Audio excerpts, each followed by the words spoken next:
Професор Кенечевска, во делот планот 369 беше и советот за спроведување на реформи во правосудството, каде што вие неодамна поднесовте оставка. Ги образложивте причините во медиумите зошто е тоа така, објаснивте и на Facebook. Кажате дека вие сте биле всушност еден параван зад кој ништо не се случувало. Што досега било, да речеме, на дневен ред во тој совет, што се случувало за да имаме ваква реакција од ваша страна и од страна на уште еден ваш колега неодамна? Всушност уште двајца. Покрај професорот Каледжиев и Уранија Пировска поднесе оставка, значи веќе сме тројца. Значи од самиот почеток советот почна лошо. Значи со самото назначување во кое што не учествувавме ние, односно не беше консултиран ниту еден од луѓето кои што стана дел од овој совет. Вториот елемент кој што требаше да не предупреди дека нешто не е во ред беше отсуството на било каква вистинска организација. Од самиот почеток ние побаравме да се утврди точно надлежноста на советот, да се утврди временска рамка на работење, да се утврди организацијата, структурата, начинот на кој што ќе добиваме информации, транспарентноста на работењето и слично. Ништо од тоа не беше направено. И автоматски почнаа да се појавуваат кушлуси. Се создаде впечаток дека се доаѓа на дневен ред на состаноците на советот, всушност не доаѓаше ништо. Не доаѓаше ништо заради тоа што се немаа навремени или се немаа воопшто информации за работите за кои што требаше да се разговара. Се формираа одредени работни групи за кои што ние немавме појма дека се формирани, не ни знаевме врз основа на што и не знаевме на што работат, не добивавме повратни информации од тие работни групи и одеднаш видовме дека одредени законски текстови веќе влегуваат не само во владина, туку и во собраниска процедура, без претходно да поминат преку советот, односно без ние да имаме можност ниту да ги видиме, а камоли на било каков начин да влијаеме на нивниот текст. Значи, она што помина на советот, тоа беше стратегијата и за реформа на правосудниот систем, и тоа прилично лефтерно, значи немаше поголем временски период во кој што можеше да се разговара, немавме увид во тоа што е прифатено од нашите предлози, што не е прифатено и немавме фидбек од во врска со забелешките кои што доаѓа од Брисел или од меѓународниот фактор за тоа што може, а што не може да влезе во стратегијата и дефинитивно навистина и овој конечен текст на стратегијата немаме баш многу увид во тоа колкав удел имало се она што представуваше разговор или мислење искажано во рамките на советот. Условно кажано, ова ваша реакција и реакцијата на уште двајца колеги кажува дека повторно имаме нефункционални реформи, ако може така да се каже. Со тоа го кучиме и планот 369, односно се кочи планот 369. Вашето мислење околу тоа? Значи, не можам да кажам какви се реформите.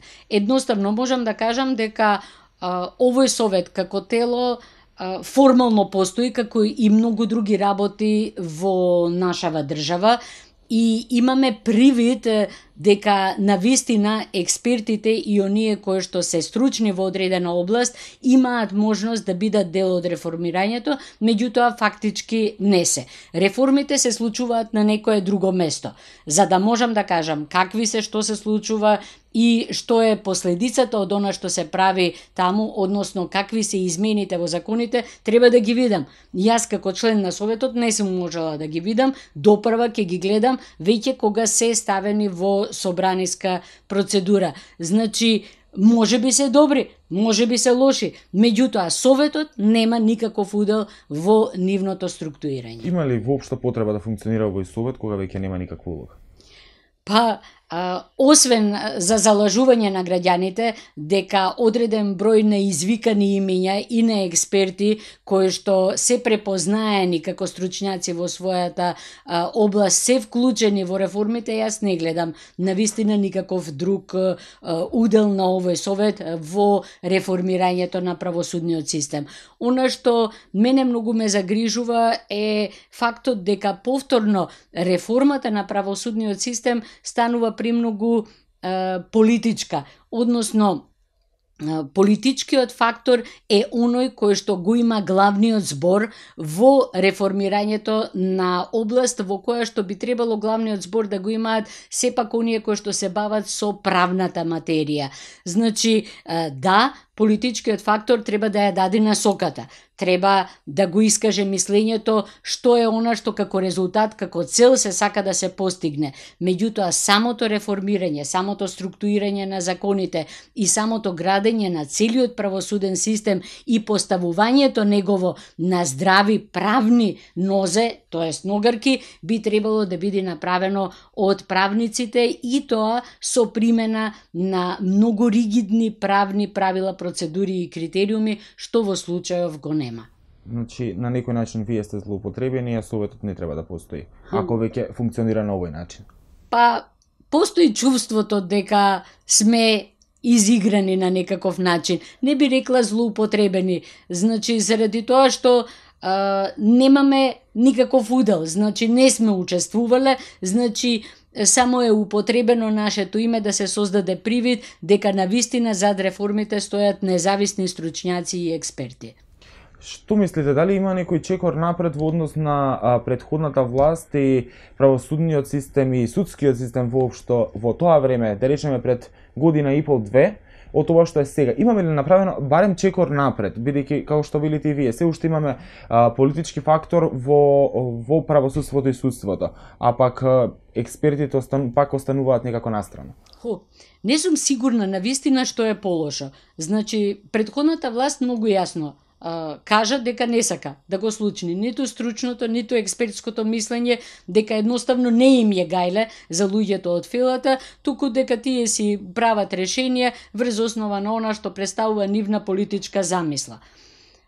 Сега имаме власт која што вели дека сака да го слушни и стручното и експертското мислење, сака да ги слушни професионалците, меѓутоа фактички имам впечаток дека нема вистинско влијание на тие професионалци. Така што не сум сигурна што е полошо. Дали е полошо тоа кога власта најотворено и најбезобразно го исклучува професионализмот од работењето, или власта која што наведум или делумно ги вклучува професионалците, меѓутоа на некаков заден начин повторно ја протуркува својата политичка агенда.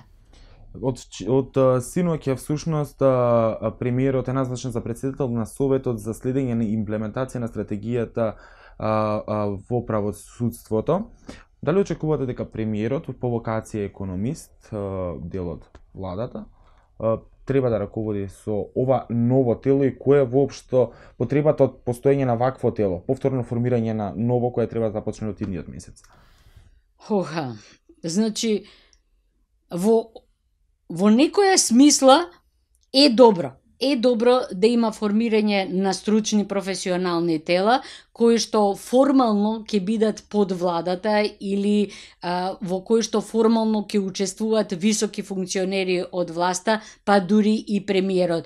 Меѓутоа, фактички се создава ситуација на формирање на многу вакви тела кои што само создаваат хаос во она што представува надлежност, функционирање, делување на тие тела и се стекнува впечаток како овој голем број на тела да се создаваат едноставно само да се создаде магла, да се дигне прашина, а вистинските одлуки повторно да се донесуваат на некое друго место и тоа на максимално нетранспарентен начин.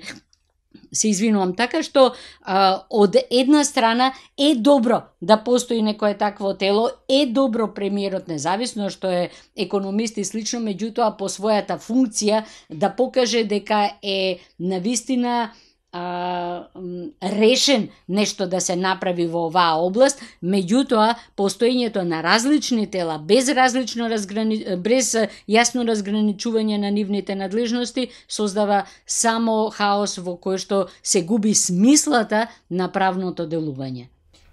Како професор и како експерт, дали имаме независно судство во моментов, дали имаме помалку ослободено судство од канџите на власта, бидејќи сите го оценуваат тоа според колку пати функционерите кои сгрешиле пред законот се појавуваат на суд. Но дали во пракса одлуките кои ги носат се независни, непристрасни и сето она за што требаше вие како дел од Советот да се залагате по пат на носење на законите, тоа да се измени, односно да го дадете вашето мислење и така натаму.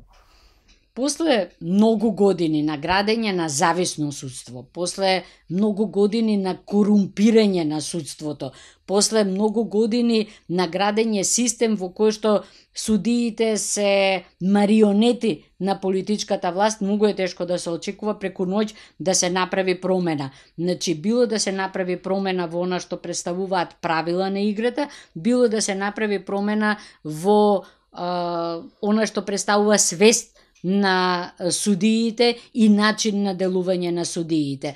Заради тоа, јас во неколку наврати тоа го кажав и повторно ќе го повторам. Нам ни се потребни сега години на ригидно владење на правото, ригидна примена на правилата и процедурите, за да може да направиме фактичка промена. Во моментов го немаме тоа. Немаме. Дали е барем ослободена судството од оваа власт, сега актуелнава? Дали мислите дека има влијание или нема влијание? Многу е тешко да се очекува да биде ослободено судството од оваа власт не заради самата власт, туку заради самите судии. Судиите се научени да бидат марионети на власта и власта дури и да сака да ги ослободи, не може да ги ослободи. Ме свеќате, значи некој кој што бил роб со години и години не знае како да не биде роб и тие влегуваат многу лесно во старите шеми и на тој начин многу лесно ја повлекуваат и власта да оди по оние изгазени патеки на влијание врз судството. Така што, токму заради тоа мислам дека ни е потребно правото, потребни ни се правилата и процедурите за да ја спасиме власта од робскиот однос на судството и за да успееме да ги издигнеме судиите на едно ново независно ниво. Моментално во собраниска процедура се 3 закони. Едниот од законите Законот за заштита на сведоци, кој е предлог закон, вториот закон е за укинување на Советот за фактичина и третиот закон е за судскиот совет кој веќе помина преку собраниската процедура. Вие рековте дека ги немавте видено претходно, никој не ви известил. Тие веќе помина, вака отпосле дали мислите дека се во ред, дали видовте што е имплементирано, што е извадено во тие закони, дополнувањата и измените? Значи, законот за судскиот совет почнавме да го разговараме на советот и не продолживме. Се судривме за многу базични работи и всушност отворивме една многу интересна и многу важна стручна расправа за односот меѓу собранието и судскиот совет и начинот на кој што судскиот совет ќе може да биде независен, меѓутоа и одговорен во својата работа. Не продолживме со расправата, не знам што е дојдено во собраниска процедура и не знам на кој начин тоа ќе биде разрешено. За заштитените сведоци воопшто не разговаравме, значи воопшто не дојде на дневен ред. И повторно за третиот закон поврзан со фактите, значи дефинитивно го започнавме разговорот, не донесовме заклучоци, не излезе ништо конкретно од нашиот совет кое што би можело да биде дел од законските решенија.